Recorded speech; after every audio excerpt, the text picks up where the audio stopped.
In this video, I'll tell you why Lucius Annaeus Cornutus was a Stoic.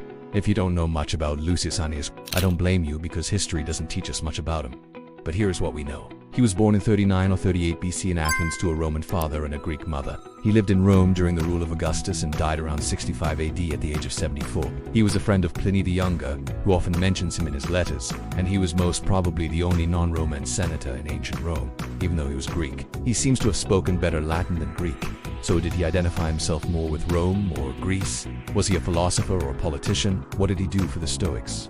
What made him famous? We don't know for sure, but I believe that he was a Stoic. And in this video, I'll try to convince you that he was a Stoic.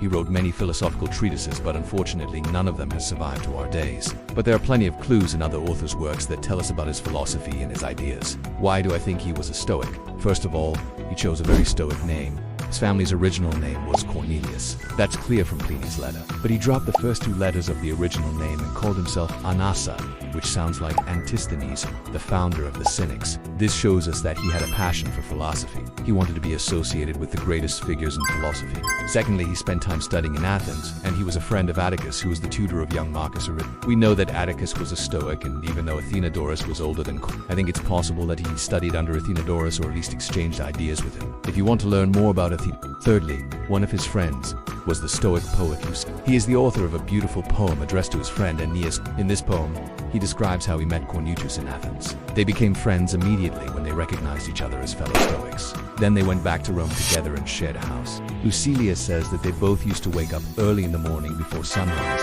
exercise their bodies, then speak about philosophy, and after that, go to the forum and take care of their political duties. Later they would meet again in the evening to discuss what they learned that day. They were politically active and held important positions. Lucilius mentioned that he was in Asia Minor on an assignment given by the emperor, and that he was recently appointed as the governor of a province. He was also one of the orators praised by Pliny the Younger in his letter, but he didn't do any of this stuff to impress Lucilius. Here is what Lucilius writes.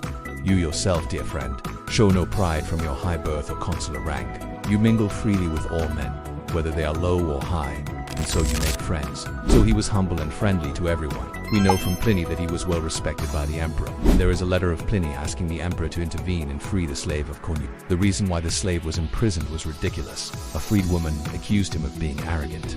It seems that she heard him talking about rhetoric and thought he was referring to her. She wasn't the only freed woman who was offended by him. Another one accused him of insulting her beauty. But the real reason why people like this didn't like him was that he was honest.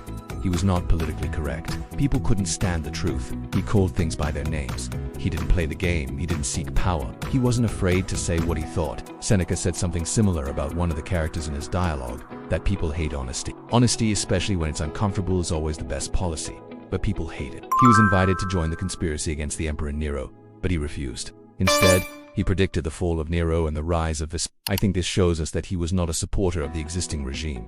He was not blindly loyal to the emperor. He was a rebel, a revolutionary, someone who valued freedom above anything else. He was not afraid to oppose tyranny. He knew that loyalty was more important than obedience. I think this was a testament to his strong character, which is one of the hallmarks of Stoicism. Even though he was influential and could have easily accumulated wealth, he lived modestly. We know from Pliny that he did unspend money on luxuries and donated most of his property to charity. When he died, he left an inheritance of 2 million sesterces to his widow and 1 million sesterces to his son. To put these numbers in perspective, the price of a nice house in Rome was around 4,000, so his estate was worth around $750,000 in today's money. He didn't use his influence to enrich himself or his family. This shows us that he was not motivated by greed, power, or fame. He lived a simple life and gave everything he had to the people he loved. This reminds me of another Stoic, Cato of Utica, who refused to accept bribes and even returned the deposit when he was running for the consul. He was rich, but he didn't seek wealth.